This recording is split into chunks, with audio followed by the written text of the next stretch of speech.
Gorbachev's decision to stop propping up the communist regimes of Eastern Europe effectively rang their knell. In 1989, the Communist government of Poland entered into talks with Lech Wałęsa of Solidarity.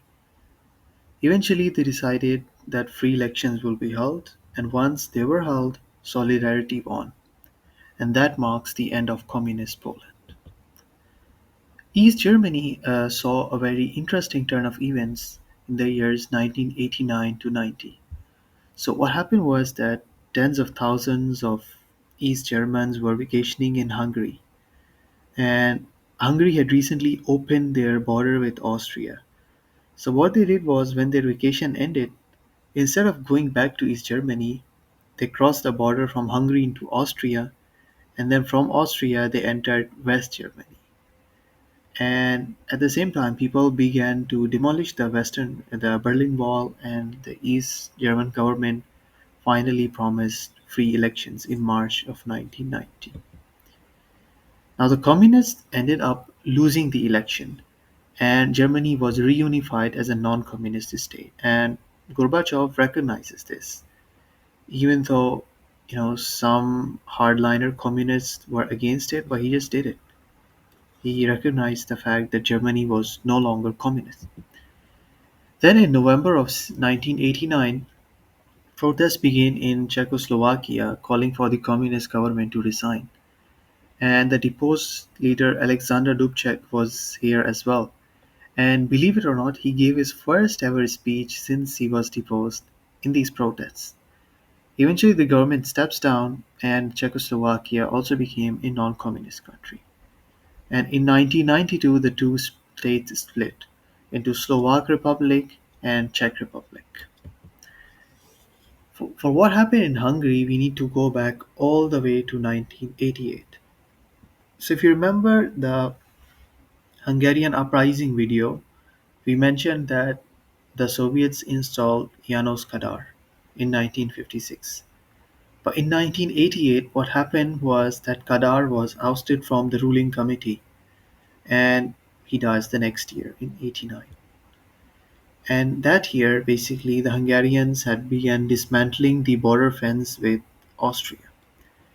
And this was the first hole in the so-called Iron Curtain. If you remember, the Iron Curtain was the name given to border between communist Europe and the non-communist European countries. Okay, the communist Europe is sometimes also called Eastern Europe, but practically or culturally speaking, it also had many parts of South and Central Europe in it. Okay, so after this hole was created, now you could easily travel from Hungary to non-Eastern Bloc states, and this would go on to help the East Germans cross into West Germany later on during the German reunification.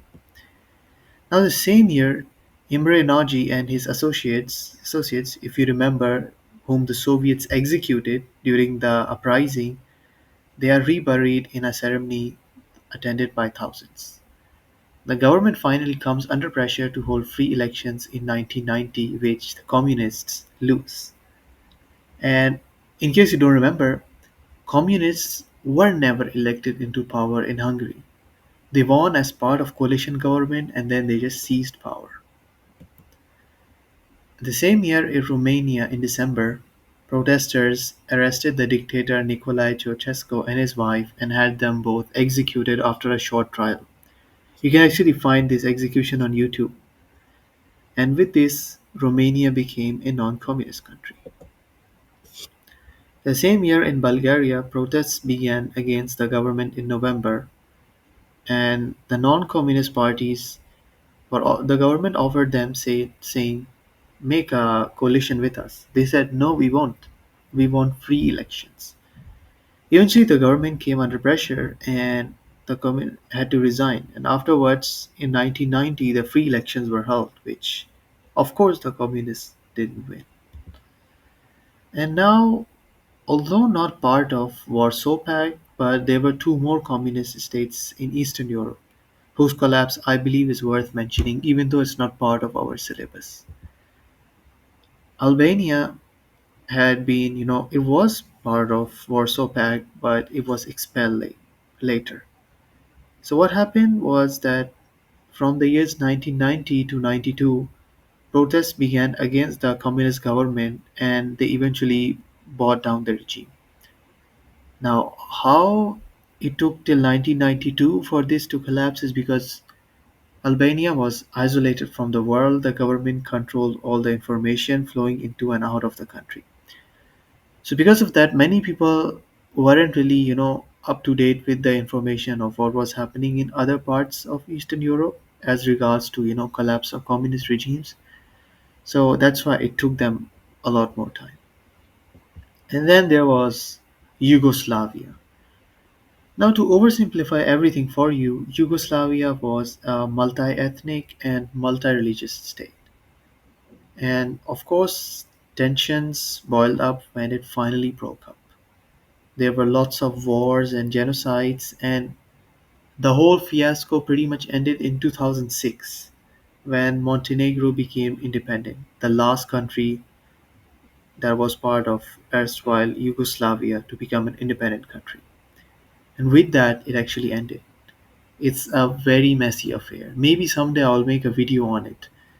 How like there was Kosovo War, Slovenia's War of Independence, Croatia's war, Bosnian genocide. It was it was a war, that had wars inside it. Now the consequences of the collapse of communism in Eastern Europe were really long. And that's because when the transition occurred from state ownership to private ownership, overnight stuff that belonged to state, suddenly you could buy it legally as yours. What this led to was that many, rich people or people of influence, they bought dollar worth stuff for just pennies. That's how the oligarchs were created basically. They purchased, uh, public assets and everything, and corruption and lawlessness was norm for absolutely ages. Why? Because many people lost their jobs and now they were making money illegally. A lot of stuff happened.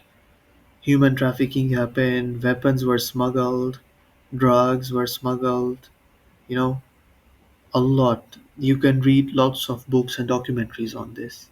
There's a lot of stuff that happened.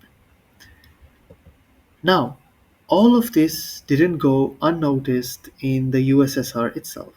It had impacts as well. But what were those impacts?